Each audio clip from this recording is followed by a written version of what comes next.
I mean, look, you've got Kevin Durant again. I will keep saying about the play-in. It's a one-game elimination-style tournament. It's March Madness.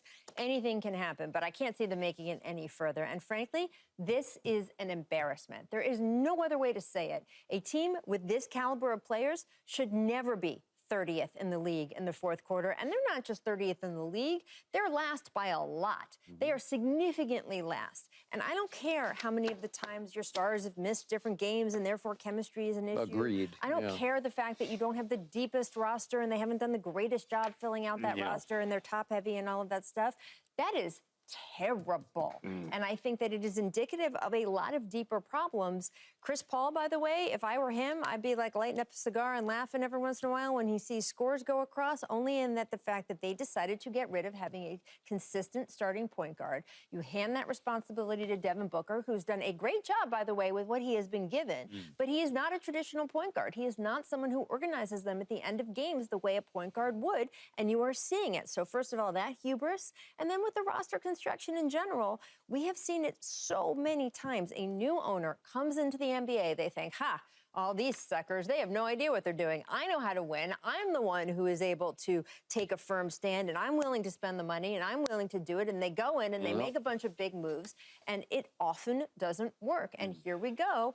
Matt Ishbia, who is a very nice guy and I think is going to be a great owner long-term in this league, came in, and within, 24, 48 hours, they trade for Kevin Durant, and then they go out and do this Bradley Beal deal, and he's got a no-trade clause and all of the other stuff that's going on, and they remake this roster in a way where they are locked in now and have no options coming up this summer. And here they go again. I think the other owners around the NBA are like, oh, yeah, that's cute. I remember when we were like that, too. Wait a few years. You'll see how this really works. Yeah, they were out without Nurkic as well last night. I like Phoenix. I picked them over the Lakers. I picked them to go to the NBA Finals. They've shown me they can go into Denver twice now and beat the Nuggets, shorthanded. They've shown me that.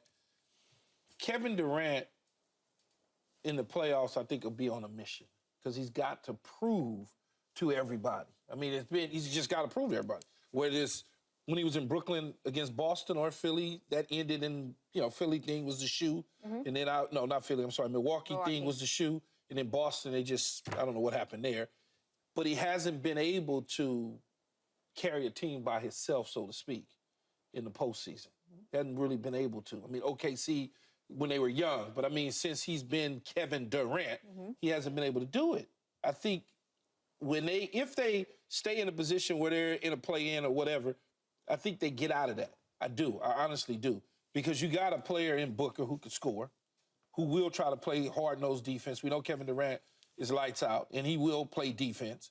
It's just the matchups. This is the playoffs. What's the matchup going to be? Are they going to get a favorable matchup? Are they going to draw the OKCs of the world? Are they going to draw the Minnesotas of the world? Like, who are they going to get? But I think based on the way they're constructed, top-heavy, not deep, if Bradley Beal can stay healthy, and you can get all three of them on the floor together, and I know what you said doesn't matter, but it does matter. It matters. It matters, but it shouldn't matter that they're 30th. Well, you could be bottom third because your stars haven't played together. You cannot be this bad by this much in the fourth quarter with that level of caliber player. You can't, and it falls on everyone in the organization, from management all the way down to the last player on the bench. I am sorry. That is not an acceptable number, period. The end. No, it's not an acceptable number, but we also talking about over the course of the season. We're not talking about, like, right now moving forward. It's not going to get any better. You look at their strength of schedule going out of here. It's not just the worst in the league. Everybody. It's not just the toughest in the league. It's one of the toughest stretches of the last decade. It is. If you look over the last decade of gauntlets that teams have had to run, this is it. They got 8 playoff teams that they see in the 10 games that's left. It's not getting better here. High-level playoff teams. So, Keyshawn, your team, your Phoenix Suns last night, really struggled in the fourth quarter, but there was no Jamal, so it took some pressure off. Phoenix managed to score 21 points in the fourth quarter last night and lived to tell about it. They survived because Reggie Jackson was in the lineup for Jamal, and he had a bad shooting night. He's hot and cold, and he was cold. He's 1 for 7 from 3, and in the fourth quarter, they went 1 of 6 from 3. If they make a couple of those threes, the crowd gets back into it, and all of a sudden you got a game and you got struggles on the part of the visiting team. It was a huge win for them because of what's coming down the road, but it didn't. Listen, Kevin was on a mission last night because he's sick and tired of hearing people talk about their fourth quarter woes and everything else. Fourth quarter woes, and what is he? Yeah. What is he? What if he misses the playoffs? What if they just miss the playoffs? Now what people going to say? Kevin Durant, who is he? He's a Hall of Famer. Kevin Durant's reputation, to me, is not going to be made or broken over whether he makes the playoffs with this team, what he does with this team. If you've made your mind about Kevin Durant and what he did or didn't do in Golden State and how much that quote counted, what he has or hasn't done since then, I don't think this is going to make the difference for you. But there are people out there, not Keyshawn Johnson, third person, by the way, that's a Kevin Durant supporter. Yes. I'm just saying that there are people out there. They look at the Golden State situation, and quite frankly, I'd have stayed in Golden State if I was him. But when he left to go to Brooklyn, and everything just fell apart, and then he goes to Phoenix, and it's like, okay, that's what I'm talking about. I'm talking about the way people gonna view him if they, for some weird reason, miss the playoffs. Would you go back to Golden State if you were Kevin Durant? No, I probably wouldn't go back now. I wouldn't go back now. I wouldn't have never left. Me personally, I would have never left. At that point, I don't give a damn what y'all saying. I'm staying.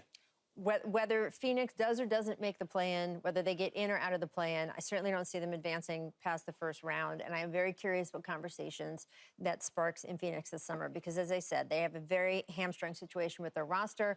They really can't even add new players. I mean, that's why Grayson Allen, for example, has them sort of in a rock and a hard place. But this new contract he is now eligible for is that they really cannot add unless there is some major, huge shakeup with their roster.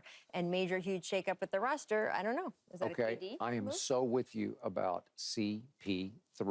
He was the key to them last year, and I know he's not what he used to be. But their offense was slow when he got in. That was part of it. No, I'm just saying, but that's why. Against Denver last year, they were in a pretty sweet position. They were, I dare say, a commanding position when Chris, right on schedule, pulled his hamstring. Because he always pulls his hamstring in some big playoff series.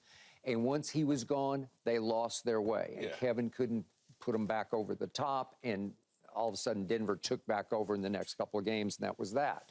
But they need somebody to run their show because now Book's got this identity crisis. Am I the point guard or am I supposed to score now? And I don't know. And then they get to the fourth quarter and they don't know what to do. That's why that's an embarrassment because those numbers scream big trouble. So to me, maybe in these one-and-done situations, Kevin just says, okay, I'm going to take back over. I was going to say Kevin got to do the fourth quarter. He would have to. But what if they're playing the Lakers in the play-in, which is incredibly feasible? It's very feasible. Are you still picking Phoenix and Kevin Durant? No, I'm picking the Lakers. Okay, so there you go. Yeah, I'm going to pick the Lakers. Anytime they go up against one another, I'm going to always pick the LAs. I mean, that's just what I do.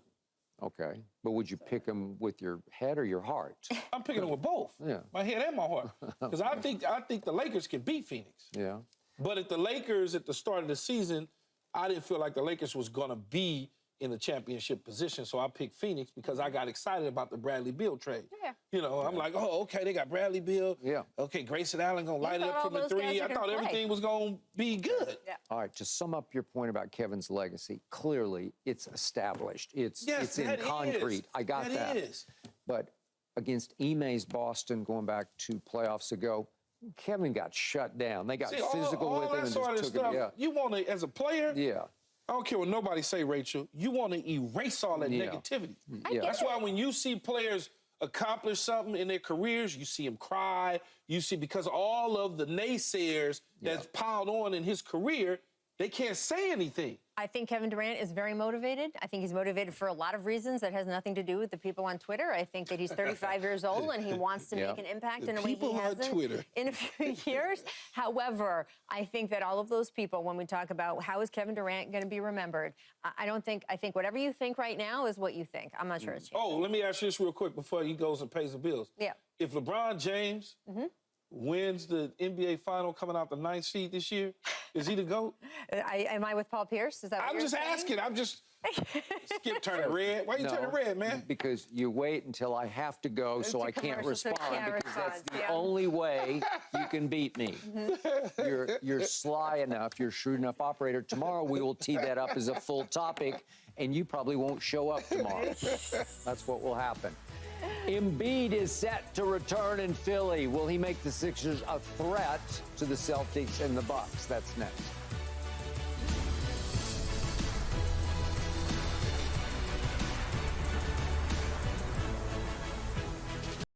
Thanks for watching, Undisputed fans. Do you want more highlights from the show? Make sure to click that subscribe button for all the exclusive content from Undisputed.